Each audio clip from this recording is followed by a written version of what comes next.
This is Tom. We did his surgery on the 22nd of June, and today is July 5th, so just under 2 weeks. Left full knee replacement. Tommy, I'm more interested to hear you say what you told me about what your experience was with the pain, because everybody's afraid of this. I'm sure everybody and their mother came out of the woodwork to tell you how horrible Sure, it I was. was actually quite concerned about the pain, but it turned out to be much, much less than I thought. Are you taking anything now? I haven't for the last 6 days. And it's been less than 2 weeks, and what did you ask me for? If you can drive. And I said what? That I don't have a problem with you driving as long as you're not taking a narcotic before you get in the car. Right? Yep. Straighten it out. That's pretty good. So you're about 5, maybe 3 or 4 degrees short of full. Okay. And then bend it back all the way as far as you can.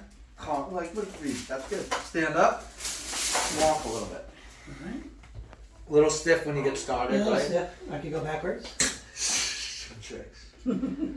Very good. Thank you, that. Appreciate it. Now you're welcome.